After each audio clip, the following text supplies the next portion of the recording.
Hey, well, hello again to everyone out there in YouTube land. I hope that you are doing well. I am doing fine. Thank you so much for asking.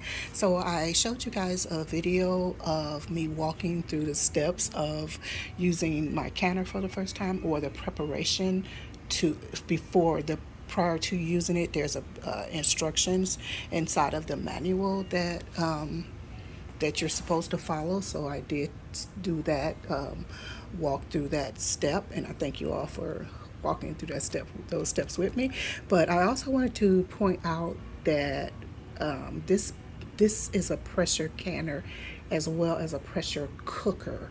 So inside of it, it has directions and or instructions for the canner as well as the cooker. So you have to be very, very careful in this manual that you are following the directions for what you want to use it with.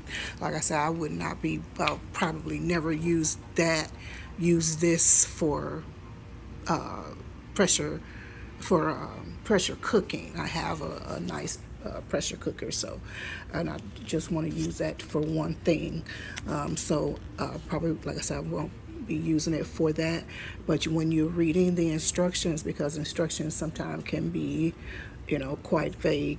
Although these were pretty good, but some can be kind of vague and whatnot. So what I was going to say is be sure to follow the directions for the use that you want to use it for.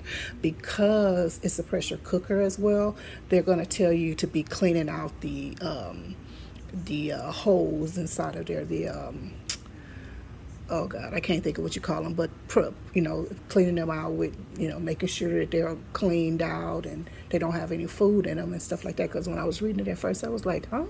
Why would there be food inside of there? But it's because of the cooking, of course. And then, they have instructions telling you in some place about the way you prepare the different foods so that it won't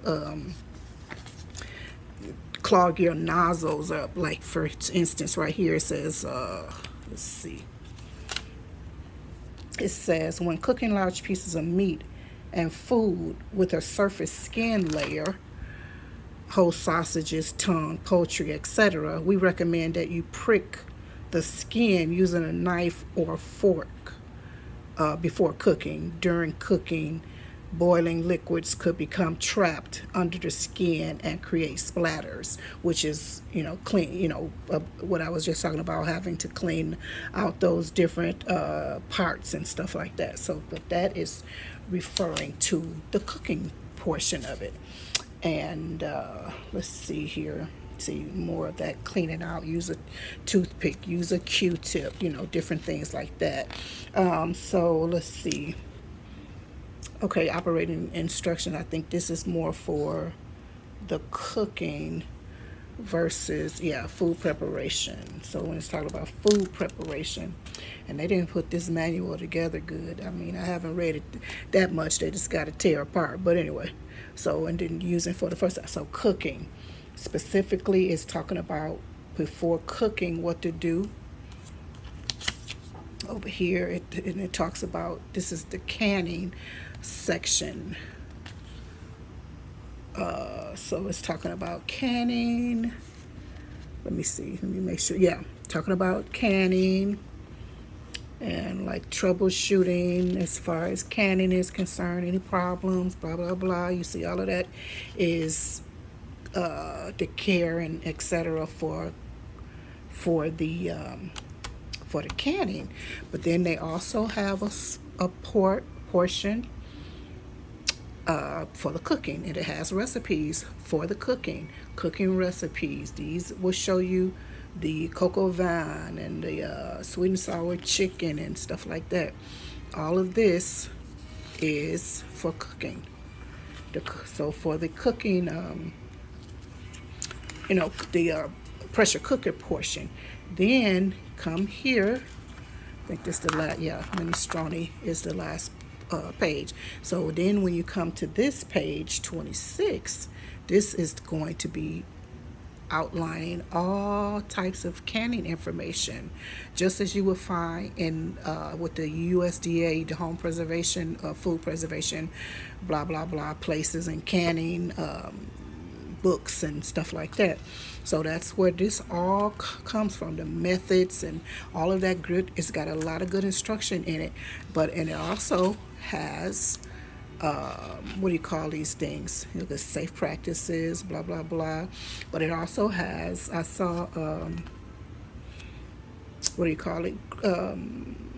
Recipes, and showing you which, about particular foods and stuff like that. So I think this is really good. So be careful if you ever, if whether you get whatever kind you get, if it's a 2-in-1, be sure that you're following the directions for the portion that you want to use. So yeah, I thought that was really good that they laid it out like that, but you have to be careful that you don't follow the wrong directions, because I heard a lot of people saying, "Oh, I read the directions," and saying certain things, but I see why. It's because they were reading the wrong directions, and combining them the two together, or whatever. So yeah, it's got a lot of.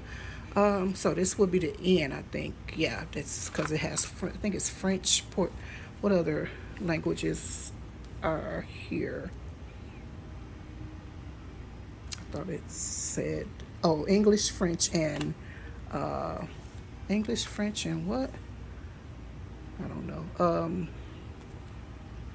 English, French, and I don't know. Anyway, so it has 3 languages. So yeah, so this would be the end. So I like that it's got, also has recipes for the canning portion, as well as the what do you call it? La la la la la. The canning, as well as the pressure canning recipes or whatever. So, and don't forget to fill out your warranty card and send that in to them. So anyway, I just want to point that out. I thought that was really important. I thought it was a good the way they laid everything out, but I guess they could have been a little bit more, because some people, you're using these things for the very, very, very first time and whatever, and directions could be vague and ambiguous as it is. So anyway, I'll talk to you guys later. Hope this information was helpful to you. I mean, it doesn't only apply to this particular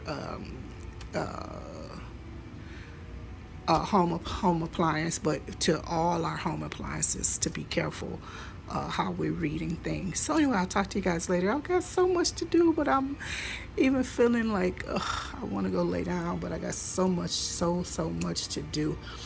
I got a lot of pantry things to do, so many food projects.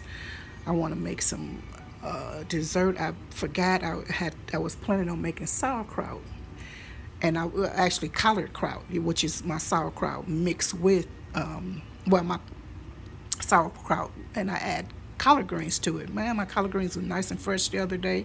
Now they look terrible. I have to put the setting on the crisper properly. I don't think I have it on there right, but they look a mess. But I'm still going to clean them off and pick off parts that don't look the freshest, and I'm going to use those because I need to always have that in the house, something fermented in the house. So I'm going to get started on that. I'm just going to add to that my cabbage, the collard greens, of course, carrots.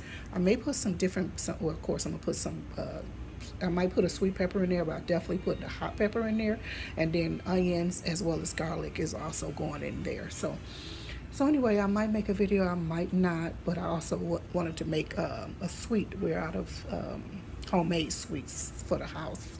So I was going to make, last week I made carrot cake cupcakes. This week I want to make pumpkin peanut butter cupcakes. I was getting ready to do sweet potatoes, but I said, you know what, let me do the pumpkin. Still might do this anyway, because I really want some chocolate. But I think I'm gonna make some chocolate brownies too from a box, and then my other thing will be homemade.